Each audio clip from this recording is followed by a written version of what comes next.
If you are not struggling financially right now, then you need to consider yourself completely blessed. Like, don't even consider yourself. You are completely blessed. The next 12 to 18 months will be the final nail in the coffin of the middle class. Being middle class has to be one of the worst places to be financially. It's just so expensive. It's so expensive. I don't know what we're going to do. This feels wrong. This feels like it's against my nature. And if that's you, it's worth looking into and trying to find a way to be at peace. I don't think people have a problem paying their rent. Like, people want to pay their rent. They need somewhere to stay. But I think an issue also arises that they can't afford it. You raise minimum wage, but everyone else in the workforce is not getting a raise. Your children that you are hoping to be able, that will be able to buy their own home, are going to be relying on you. 50% of Canadians live paycheck to paycheck. The system is just ass backwards. They're basically millionaires on paper, but they live paycheck to paycheck and they're always stressed out with money. So the economy we live in is trash. The middle class is officially dying in Canada. Yeah, I bought a house and I have a car. I have assets. Really? Are they paid off? Is the debt paid off? Is it really yours? No, it's not. There's no benefit. Like, you're paying so much money. Bro, sometimes I look at my check and I'm like, I'm getting taxed 37%. And I'm like, where the fuck is this shit going? I don't understand. 37%?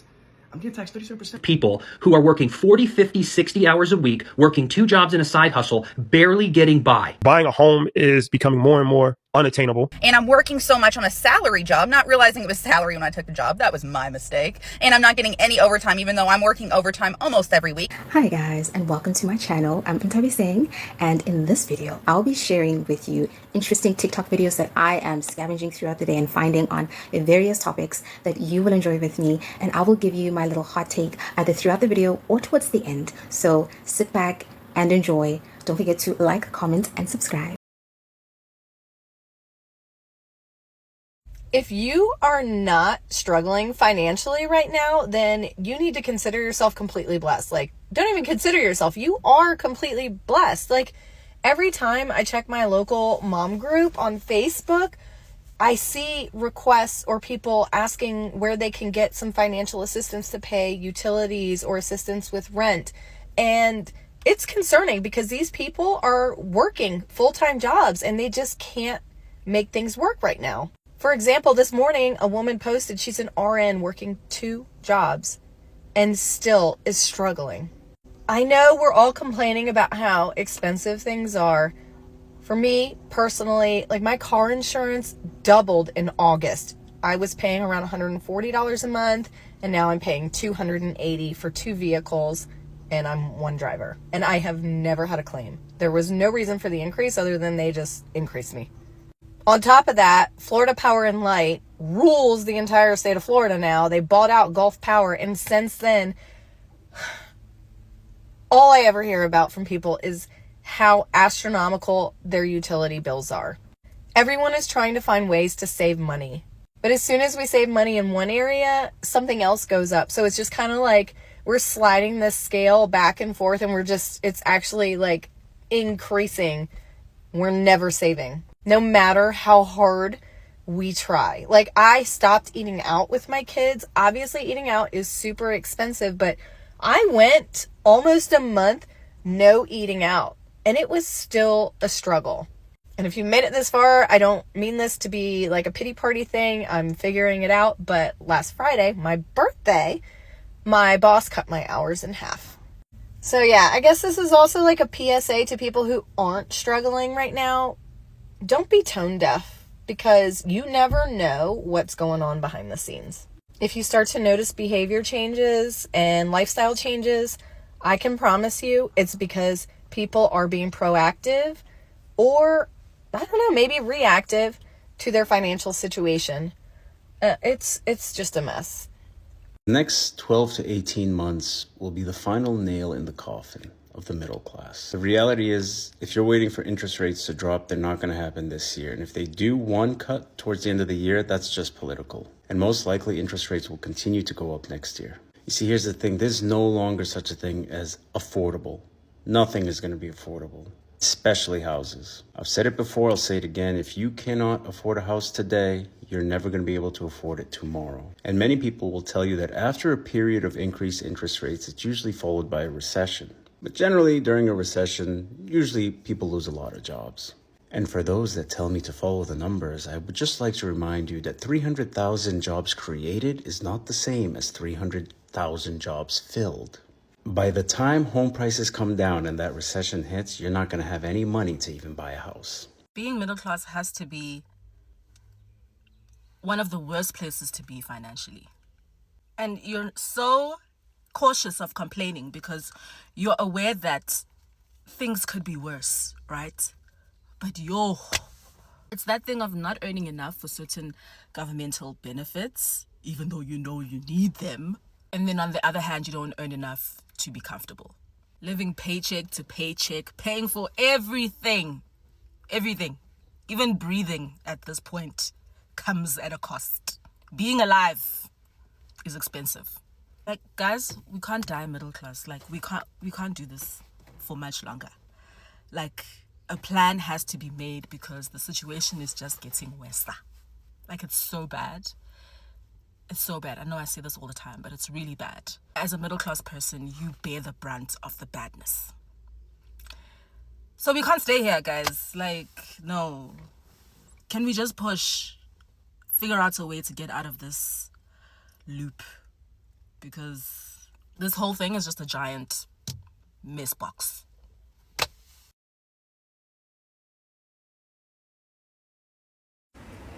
So we've been hit with a little bit of reality lately, basically just with the financial position we're in, you know? And don't get me wrong, I know these are like good problems to have, and we're very lucky that we're all happy and healthy and we have a beautiful home and loving family. These facts aren't lost on me. But for us in this moment, this is what we're struggling with, and these are the challenges we're dealing with. My husband and I are a little bit at odds with a few things. My older daughter wants to go to summer camp. It is like her favorite thing ever. She looks forward to it all year. We really can afford to only put her in for 1 week. It's like $450 a week. I'm really bummed that she can't go more, but there's just no way right now. Also, her birthday is coming up, and the 10-month-old will be 1 in May, which actually she's 11 months now. The 11-month-old will be 1 in May. So we've pretty much agreed that we're not going to really have a party for the 1-year-old, sadly. But you know, it's not really for her anyways, it's more for us, so all good. We'll just have some family over and cake. Now, it's a little more difficult with my 10-year-old, you know. She has just been dying to take this one friend to a hotel in Orlando. We're not going to the park. That's way too expensive. She just wants to go to this hotel and stay for like a night or two. It's not a super expensive hotel, but even that we're struggling with. We also haven't signed up the 3-year-old for any kind of summer camp or any kind of summer anything. I'm kind of scared about, because how am I supposed to run a business when she's home 24/7? But it's just so expensive. It's so expensive. I don't know what we're gonna do. Hopefully I can get a client on board here and bring in a little extra money, so maybe we can work something out. You know, all good. It's a struggle and it's a little depressing, but like I said before, these are good problems to have. That fact isn't lost on me. Now let's talk about these move outs. What I've seen within the last 60 days, literally 60 days, so many people are moving out. Look, I literally just came back from vacation, came to work yesterday. 2 people turned their keys in. Like, I need people to understand, I need owners, investors, everybody to understand that this market is in shambles. The economy is crazy. We're trying to turn this into a rentals market, but the problem is people can't afford the rent. I don't think people have a problem paying their rent. Like, people want to pay their rent. They need somewhere to stay. But I think an issue also arises that they can't afford it, meaning that the job that they have is not jobbing. The income they got, income that they have is not incoming. So that forces them to go under eviction, and a lot of times have to forfeit and move out of the apartment. Don't get me wrong, I understand accountability. I have bills, you have bills, we all have bills, we have to pay our bills. But what are we doing? Because if we look around, there are so many homeless people. There are so many people living in shelters. Shelters are packed, shelters are overfilled. Like, listen, wait lists are long as hell, meaning to the point where these Section 8 and PPRA communities don't even have any vacancies, because everybody needs an income-based apartment or some type of rent-controlled apartment. And again, I don't say everybody. I'm not talking to your people that are good, that are making money. I'm talking to the majority of people who come under my post and tell me like, hey, the rent is high as fuck. So what I'm noticing is that they're gonna have to come up with a plan to lower the rates. But it's already happening, because every other week they lowering the rent $50 or $100 at my property, neighboring properties. Like, the rents are slowly decreasing because they see this pattern. These people can't afford the rent. Like, and when I say these people, I mean people who are working class people making anything less than $50,000. And I'm saying that to say that some people who make more than $50,000 with a multiple income household, they are not in the same position as someone who is a single person in a household with children and other expenses making less than $50,000 a year. They cannot afford to rent anymore because the rent is too fucking high. Now, don't get me wrong. People love to say, well, how were they surviving before? The rent was $550. The rent was $700. The rent was $900. Literally, if you paid $1,000 between 2015 and 2020, you were living in a nice apartment. $1,000, $1,200. Like, when you start getting into $1,400, you was living in a high rise. Now, everything is almost a minimum of $1,400. That's crazy. And we're not talking about it enough. But that's here nor there. But I do agree with your comment. They do need to come up with a set rate. We need to have more stabilized communities, and we need more tax credit communities so people can be able to afford housing. Hope this information helps you. So I just found out the other day that minimum wage in Seattle is going up, and as a minimum wage worker myself, I'm actually not very happy about this, and I'll tell you why. And I'll also preface, I'm not an economist. This is just my personal opinion coming from a college-educated woman currently living in Seattle, used to work in tech and has since been laid off. Now I work a minimum wage job at a gym. So right now in Seattle, minimum wage is almost $20 an hour, and it's going up next year to almost $21 an hour. And my personal opinion is like, this is way too much for unskilled labor. However, I do appreciate Seattle, like, taking into account inflation and how expensive things are here, but I don't know if raising the minimum wage is the answer. Because what my real big beef is that you raise minimum wage, but everyone else in the workforce is not getting a raise. And if anything, what's happening right now in the industry is people are getting laid off, and then these companies are replacing them, and people are making actually less money than they did before. So my big thing is, like, what about all those other people that are making actually less money? How are we helping them? Like, and me personally right now, I'm a low income person. I live in low income housing, and I'm almost terrified to go get a job in the real world again. And that's why I'm not very happy about this raise. Like, we don't need to increase the minimum wage. In my personal opinion, I think we need to increase the wages of the middle class, because I feel like the middle class is shrinking and going more towards lower class, and the lower class is kind of going more towards the middle class, and it's just gonna have this big chunk, just how they say the richer get richer and the poor get poorer. Like, I feel like that's exactly what's happening. It's ugly out here, man. The opportunities that's gonna be coming is gonna be mind-blowing. 2025, the opportunities that are gonna be coming is gonna be mind-blowing. And if you ain't a person that was setting themselves up in preparation, you're already done. You already missed out. Because the opportunities that are coming, the average person is not going to be able to play. No, not at all. They can't play now. America is turning into a renter's nation. America is turning into a renter's nation. They're predicting in the next 10 years, over 60% or more of the Americans will be renters. So your children that you are hoping to be able, that will be able to buy their own home, are going to be relying on you to set them up so they can to be able to get their home. Because imagine how it's going to look like if you have no help, and then you're looking to buy your home for the first time, young people, in the next 10, 15 years from today. It's over. Damn. I just read a stat from 2023 that almost 50% of Canadians live paycheck to paycheck. They get their paycheck, they pay their bills, and they're literally left with nothing until their next paycheck. The cycle repeats itself. I've been on the opposite end of that spectrum where I had excess funds, and now I'm on the side of the spectrum where I'm literally living paycheck to paycheck after, like, paying off debts and bills, etc. I'm not coming to you necessarily with a solution, but more so encouragement that first, you're not alone, and second, this is the year where you learn new skills. You have to. There's literally no excuse. You have YouTube. You can learn, you know, with affiliate marketing, for example. Can I just vent for a second? Don't mind how I look, okay? Mind your business. Can we talk about the fact that this economy is so unbelievably messed up, one, and two, the system is just ass backwards. What do you mean by that, Kelsey? Well, I'm sure you have an idea what I'm talking about, but let me go ahead and just explain to those who don't. I'm talking about the fact that there are people out there who don't want to lift a finger and work, right? They sit on their ass, they are lazy, and they get everything handed to them. Oh, you don't have a job? Okay. Oh, you have multiple children that you want us to pay daycare for? Cool.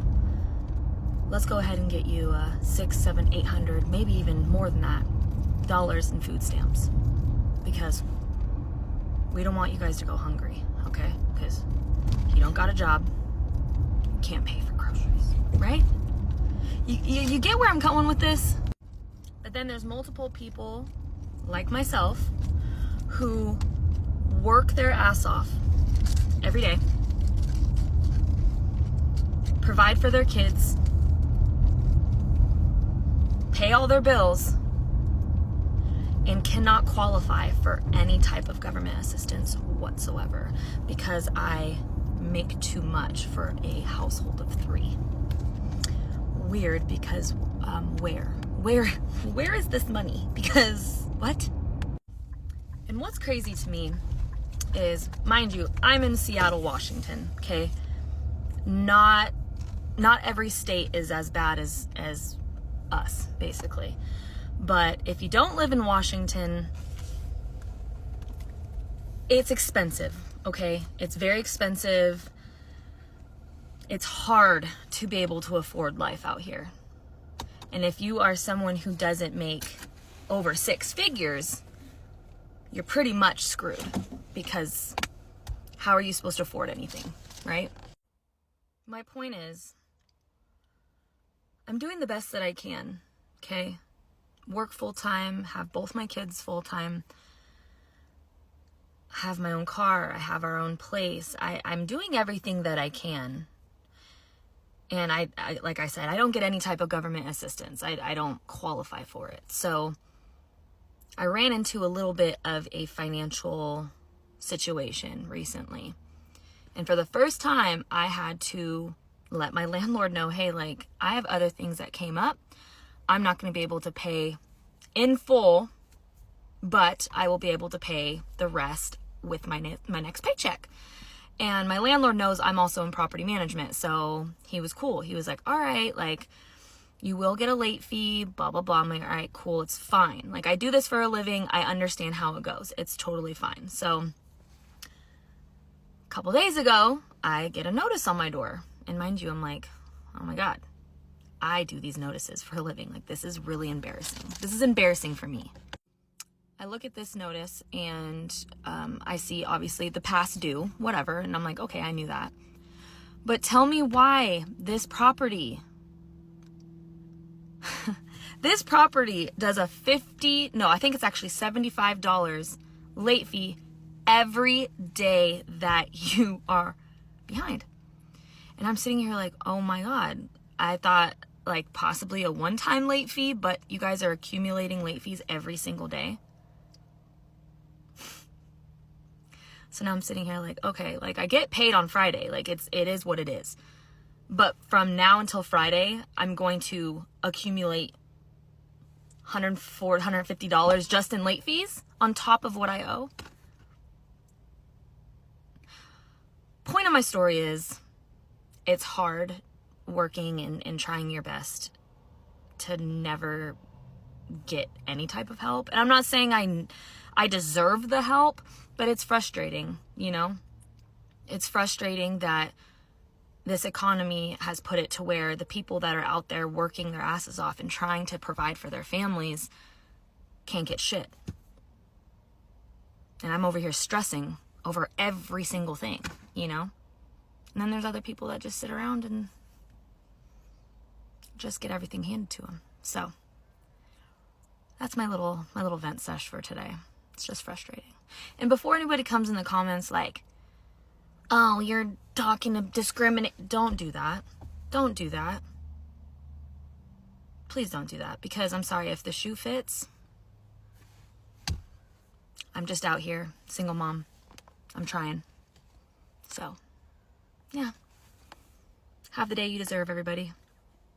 What is middle class hell? How do you get there and how do you get out? So I have a lot of friends that they're basically millionaires on paper, but they live paycheck to paycheck and they're always stressed out with money. So here's what I mean. Like, let's say you have a couple that's married. Let's say they make a combined income of like $150,000 a year. They have a house. Maybe they bought the house for $200,000. Now the house is worth $800,000, but they have to do some renovations. And then they have a 401k and they contribute a little bit of their income. They give it to a financial advisor who does like a 2 and 20. So the financial advisor is basically taking 40% of their profit. And all of their money is locked in the house. So it's like, on paper, they're millionaires or almost millionaires, but they're just working. And they have a pension when they're 65, but they feel trapped, they feel stuck, and they're just always tired. They have like 2-3 kids, and like, I know a lot of people like this. I have a very good friend who's in a very similar situation. And I told him, you're actually rich. You just don't know. And you don't behave in a way that you're rich. I'm like, in the last 30 years, the stock market, the S&P went up 11x, and the NASDAQ went up 22x, and Bitcoin went up way more than that, obviously.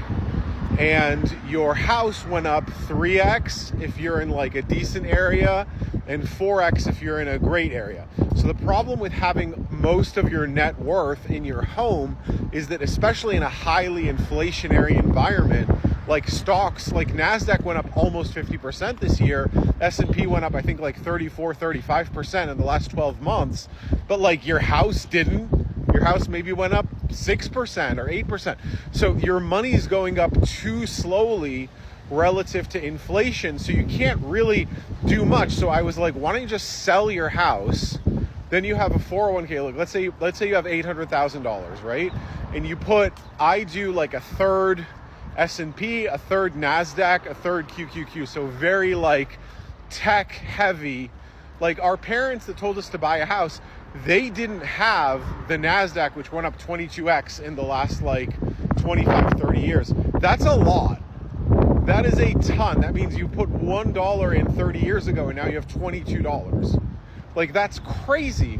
And you can take out collateralized loans against up to 50% of your portfolio. So let's say you have $1 million and you're like, okay, just give me $100,000. You pay 10%, but you don't pay any taxes. You never sell. And then in a year, let's say you use $100,000, you buy something nice, whatever. 2 years later, your portfolio is worth $1.3 million. And you still have that $100,000 of debt, but it's like you made $200,000. So as long as your debt to equity ratio is going down, as long as every year you have less, like you have more, your assets are worth more than your debt is increasing, you can essentially retire with a very small amount of money. But the other thing that you find out really quickly is that working is a little bit like exercise. Like, working out in a lot of ways isn't fun, but you don't really have a choice, because if you don't work out, really bad things happen to you. And work is sort of the same way. I think we just have this thing in us human beings that we're like, we have to do something useful for other people. And in Miami, you see the young people that made like $20 million in crypto or e-commerce or whatever, and they can retire, but they just spend all this money on drugs and girls. Like, it's like a cliche.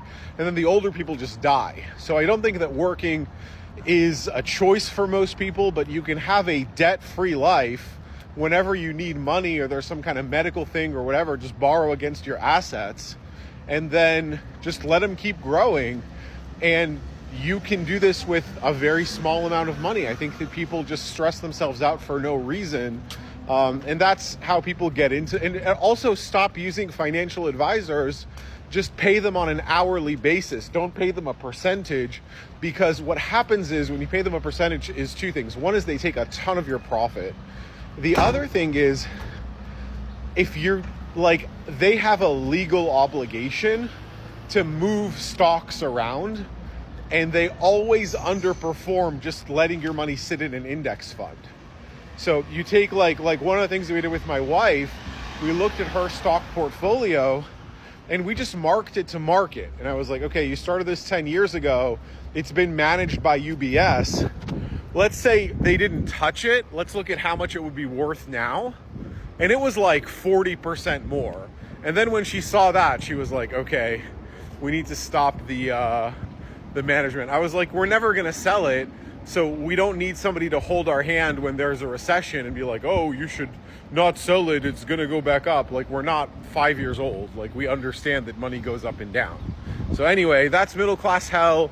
That's how to escape it. Am I the only one who feels like I will never stop living paycheck to paycheck? The economy we live in is trash.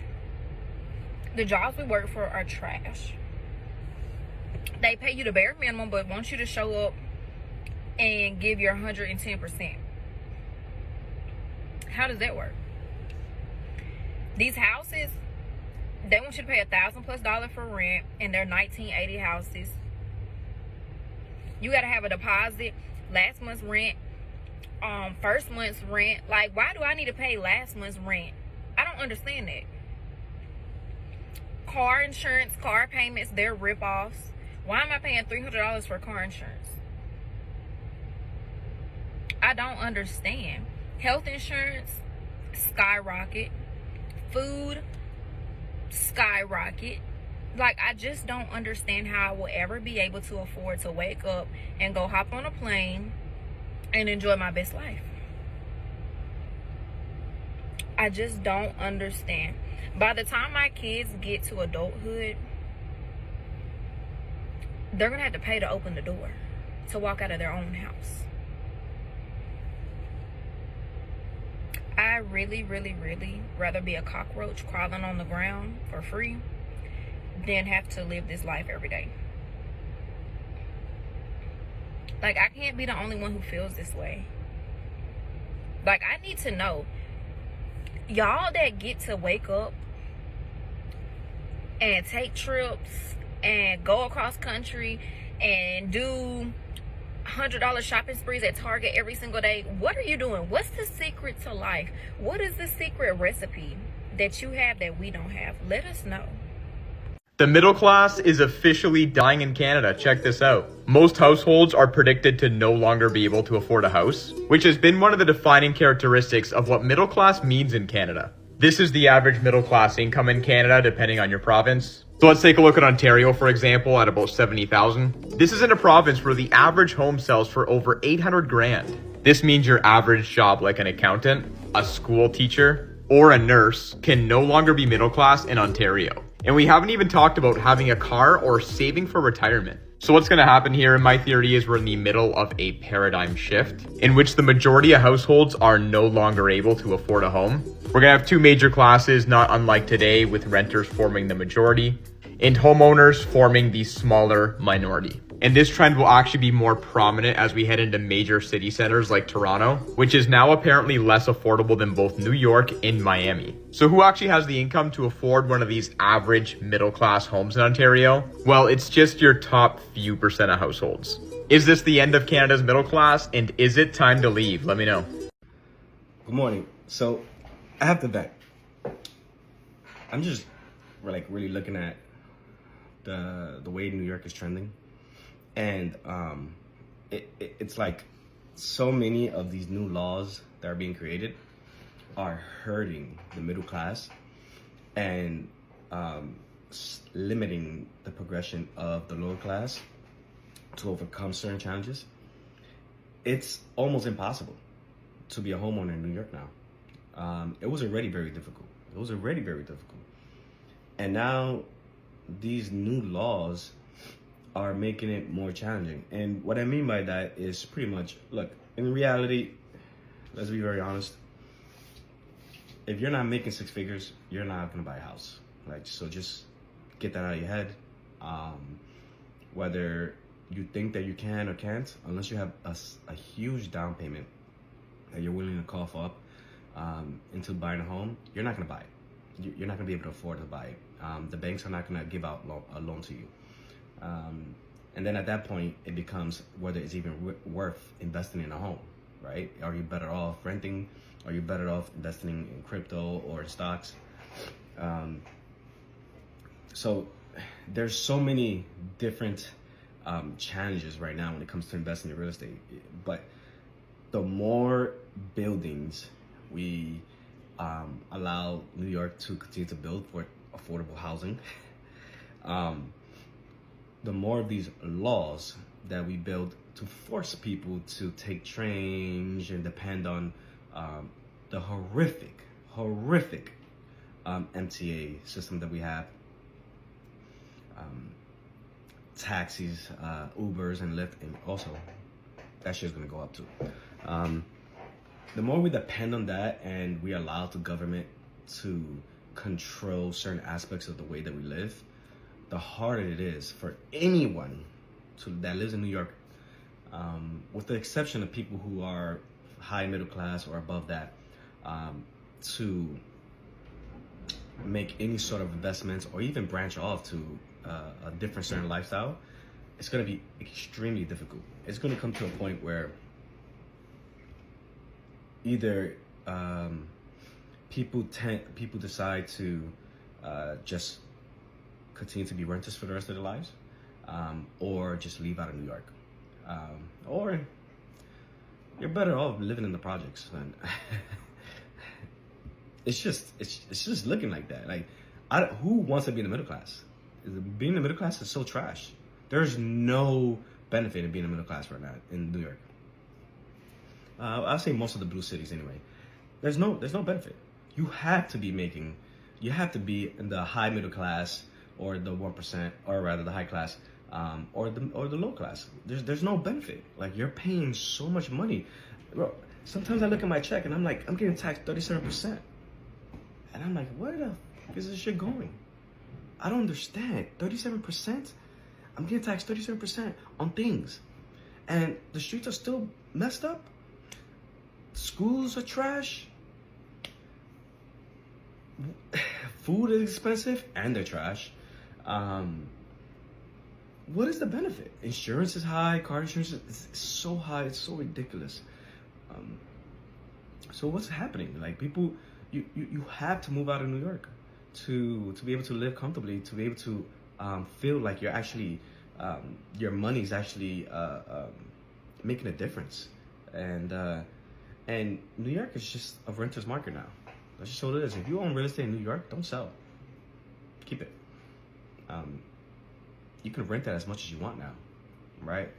Homeowners are the one with the most power right now in New York. Right now, I could rent my basement for $3,000 if I wanted to. This is the truth. I can rent any apartment that I own for $3,000 per room, especially if it's in Brooklyn. Legit. That's crazy. It's just so crazy to think that we're at that stage. And only 5-6 years ago, we weren't even close to being these numbers. But that's just how it is right now. There's no benefit living in New York at all. And there's not many people out there that has more pride in being in New York than me. It's just trash. It's just straight up trash. And you know what? I'm sorry, but living in New York is overrated. It's overrated. Only the people with means are able to live the way they want to live in New York, and that's just the truth. And I could do that, but that would just be a waste of money. It would just be a waste of money. It wouldn't be a responsible thing for me to do. And yeah, it's just I can't believe like we're at a point in time in New York where there's no way in hell you can really sit here and be like, oh, our government, our elected officials are doing everything they can for the people. Like everything they do is for the benefit of the people. It's just not. This congestion rule, these congestion laws, all it's going to do is make it more expensive to live in New York City. And I'll give you a quick example, right? I'll give you an example of the funeral industry. In the funeral industry, to get death certificates, you have to drive into the city, you have to go to a consulate, and for the most part anyway, you have to go to the consulate and file some paperwork, and then you get like a certificate, right? Let's just say that costs $50. Let's just say it costs $50. Now, if you're someone that drives, you have two options. You take the train, which can prolong you getting the paperwork and filing with the state or whatever. It can take longer, but it's cheaper, right? Or you drive a car and you're gonna pay that extra fee. Yeah, there'll be no traffic, there'll be less traffic, but you pay the extra fee. So what do you think? Do you think that the funeral industry is just gonna take the hit on that? The funeral home is gonna take the hit on that? No, he's gonna charge you an extra $50. Your family member passed away? Let me charge you an extra fee because now my expenses has just increased because of the city. So I'm gonna charge you an extra $50 per person, and that's just for one case. Just imagine someone that has to travel back and forth multiple times, get into the city, whether it's a death certificate, whether it's to pick up human remains, whatever it may be. And that can pile up to like potentially $100 a day just to travel in the city. Just to travel into the city. So if you are a small business, your expenses just increase. I can't say the percentage, but let's just throw in there like 5 to 10% increase in expenses just because of tolls, just to drive across a bridge, less than a 5-minute drive with no traffic, in a bridge, to drive within a certain area from 60th Street down. It just doesn't make sense. So what's going to happen? People are going to have to pay. People are going to end up paying more. You might not see it right away, but slowly over the years, you're going to start seeing like, hey, actually, before I was able to spend $100 on things, and now I'm at 120, 150, 130. Where's the money going to? We're going. I don't understand where it's going. And these little laws that people are dismissing as if like it's going to have an insignificant impact into the economy, they're just so delusional, and it's mostly because they're not going to be truly affected by this. And here's the thing, like, it's so crazy. I hardly ever go to New York, to Manhattan. I have no need. I'm in Queens. Brooklyn and Queens have provided everything that I need in life, truly, right? And if I ever wanted to go to the city, I can. I'll go whenever I want, and you know what? I'm gonna pay the fee. It's not gonna impact me at all, and it's also not gonna impact the lower class, because the lower class already takes a train.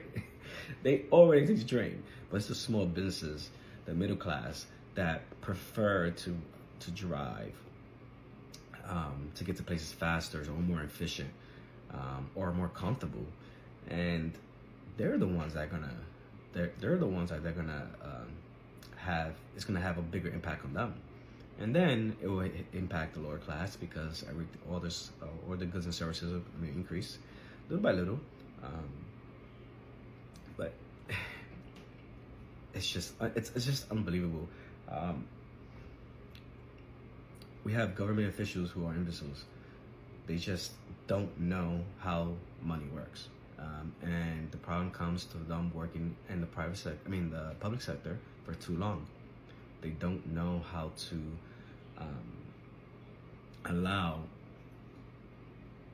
they don't want to allow a free market capitalist country or area to fluctuate itself properly. They want to control and manipulate the way that the money is distributed amongst people. But whenever you it have a hand into how money is dispersed, you don't allow certain things to regulate properly, and now you have discrepancy between different classes. So who wins for these congestion laws? The high class. Anyone that can afford to pay these are going to do it. It's not going to hurt them. They're not going to hesitate. If anything, it's a benefit to them. The low class will get hit. They're going to get hit when they start seeing like their goods and services slowly increase. And within a year, you'll start feeling it. And then the middle class, they're the ones that you're like worried about, because it's already hard for them to make it, you know, to pay for these bills, to pay for certain goods and services.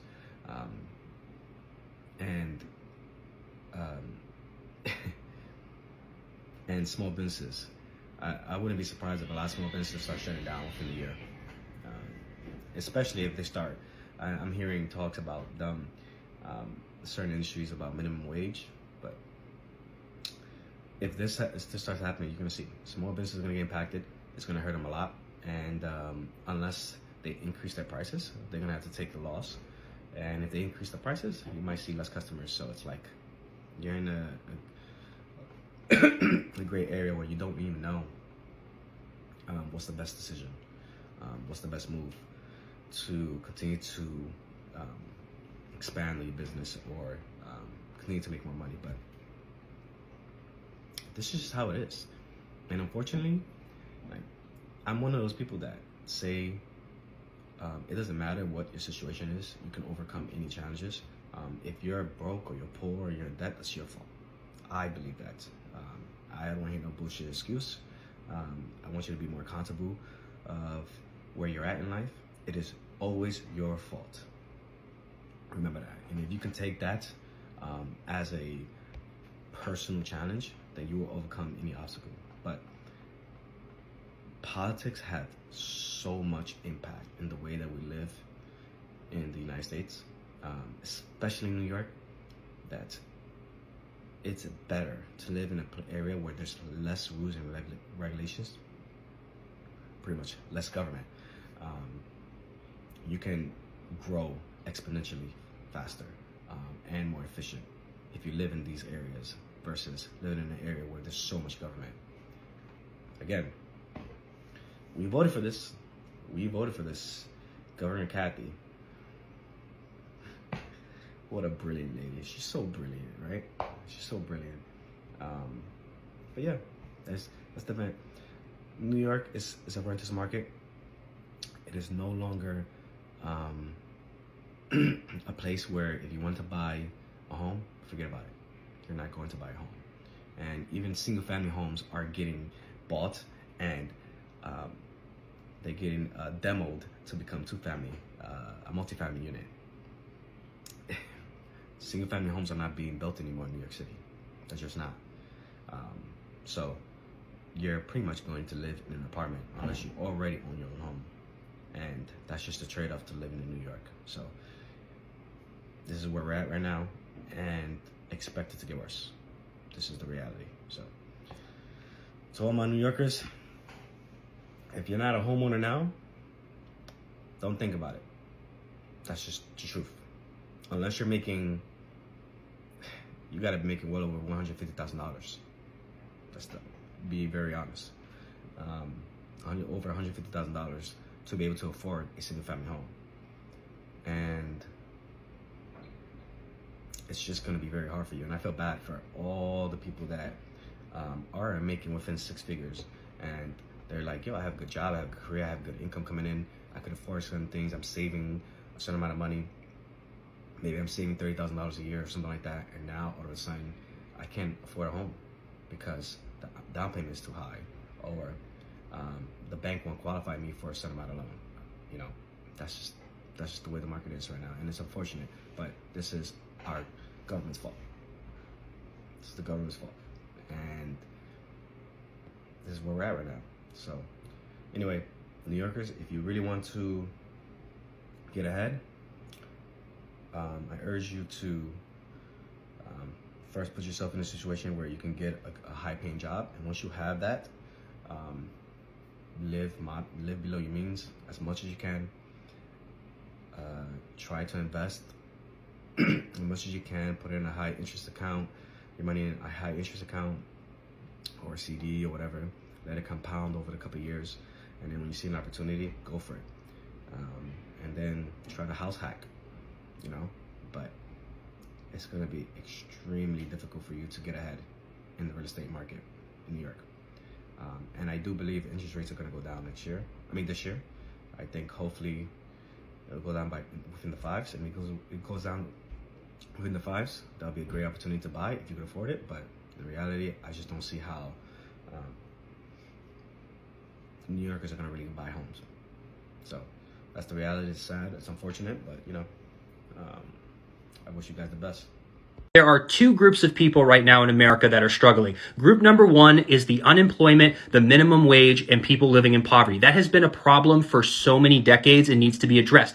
The new bucket of individuals, this has started ever since the pandemic, started a little earlier, but it sped up during the pandemic. This is the bucket of what used to be the middle class. This is the group of people who are working 40, 50, 60 hours a week, working 2 jobs and a side hustle, barely getting by. These are people who have bachelor's degrees, master's degrees, trades, skills, work their way up in a company.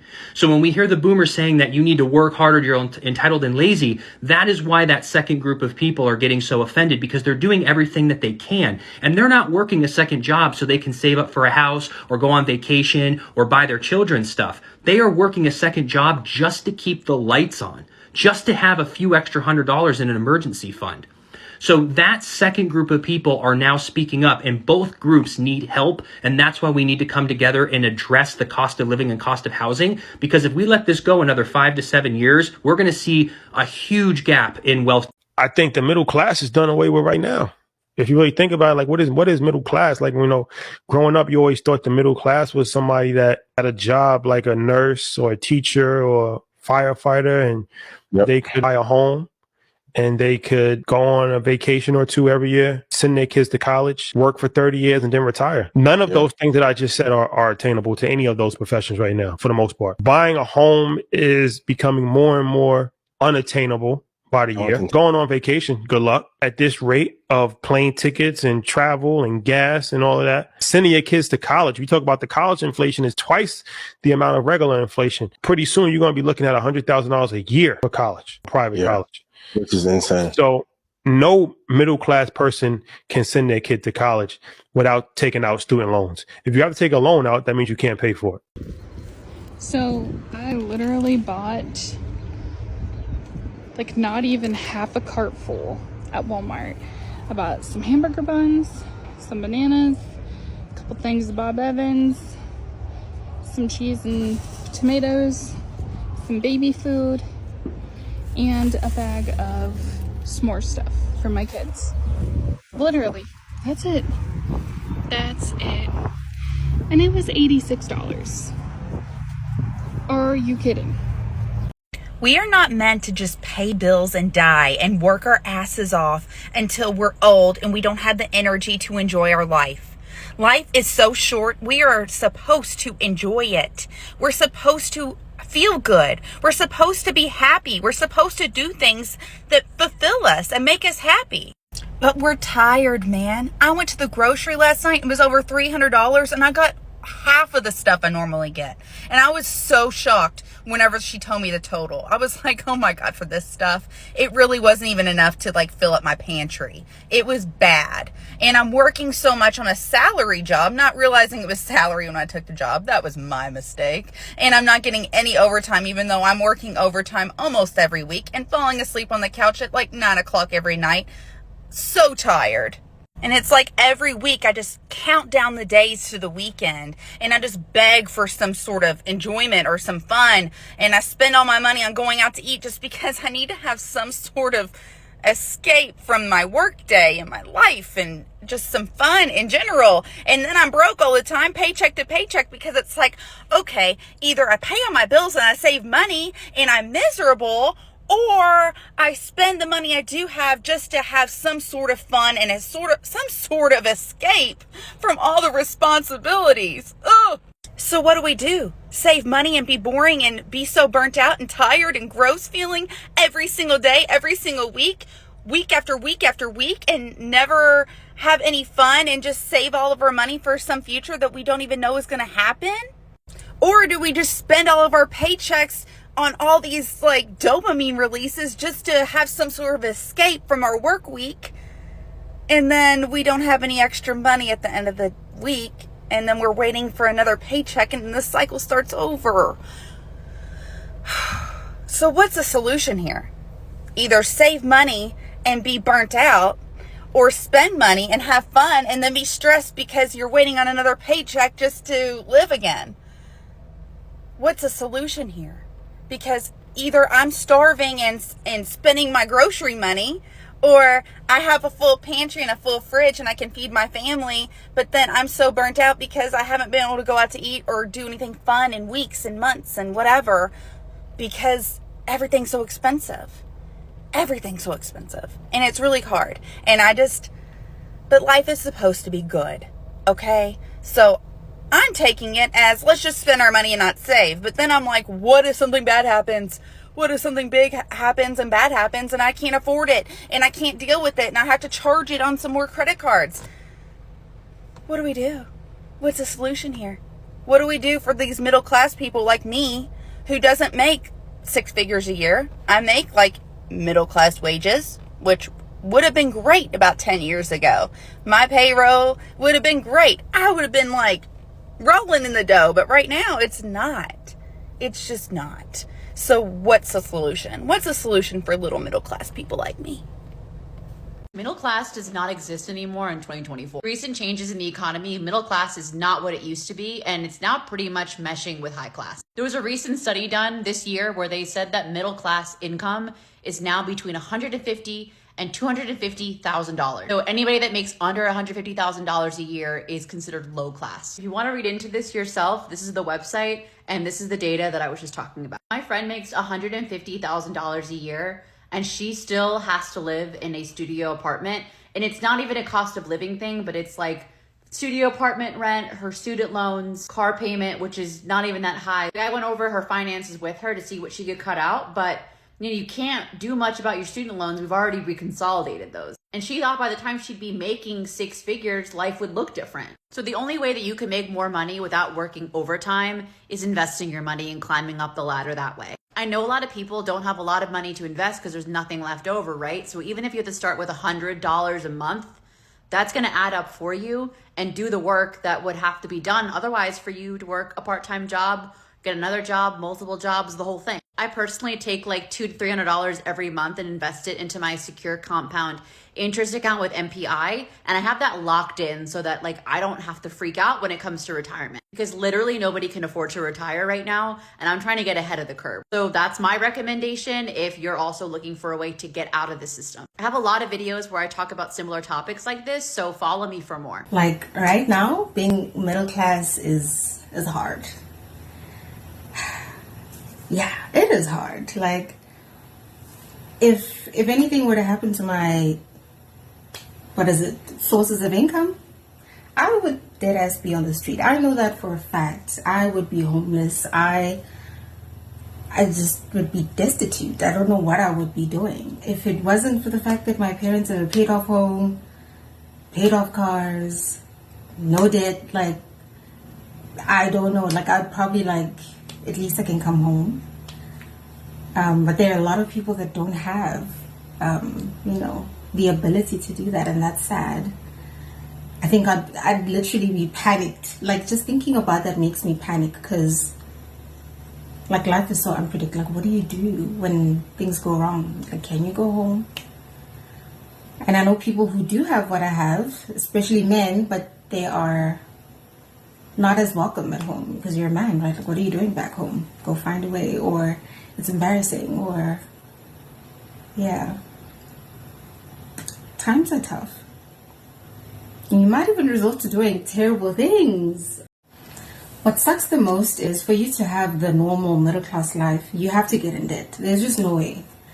To get a house, you're going to get into debt. To get a car, you're going to get into debt. you're just always paycheck to paycheck. So it's set up to get you to be stressed out all the freaking time. Like their levies, property taxes, whatever other freaking council fees. I don't know if you're in the UK. Like, what the hell? Being middle class is very expensive. I know people here in my country who don't pay for water, who don't pay for electricity, who don't pay for any property fees, like no matter like what it is, just simply because they live in an area maybe that's not urban. And I don't know how many times I want to take like money to buy land and build a house and just be content staying there. And I know a lot of people who, like, this is their retirement plan. They literally want to move back to areas that are not urban just to save money. Because can you imagine being retired? You still have to pay medical insurance, you still have to pay property fees, taxes, water, electricity, heating, all those other things on top of taking care of yourself. That's too much. Like, it's just unnecessary. This is not it. I remember being in class asking my teacher, so how can I get rich? And he obviously looked at me, shaking his head, confused, and just started like smirking and laughing. And I was just like, well, what's funny? Like, I'm in school and I'm learning. Can you not teach me how to be rich? And I just found it so strange that this teacher who's teaching me entrepreneurship, business studies or something like that, was finding it amusing that I wanted him to tell me how to be rich. And this is exactly why, like, modern day slavery, this 9-to-5 situation, like, this is why school plays such a huge role. We are literally programmed from the time we are like babies to think like employees, which, don't get me wrong, I really do believe there's benefits to working for someone else. Like, you learn a lot, and there's nothing inherently wrong if that's what you really want to do. Absolutely. If that's what you want to do, go for it, do it. But there are a lot of people who are going through the motions and going to work, coming back, realizing, oh, something is wrong. This feels wrong. This feels like it's against my nature. And if that's you, it's worth looking into and trying to find a way to be at peace, because I don't think you'll be at peace working a job, quite frankly. At this point, you need to actively try and find ways to make money in your sleep. Like, I work so hard for that right now. I'm always constantly like trying to find ways to do that. Like, free yourself. Is it property? Is it like whatever it is, just do it. Like,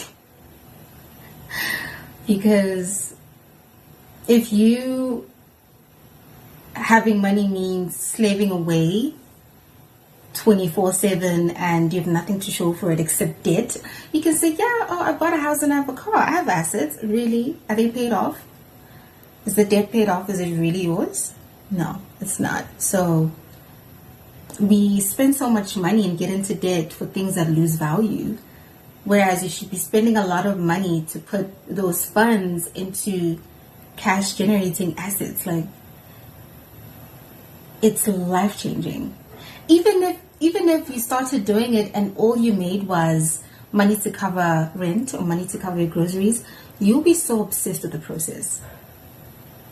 Like, incredibly obsessed. You want to keep replicating it, doing it. Like, I find myself, like, your brain starts thinking, okay, what else should I do?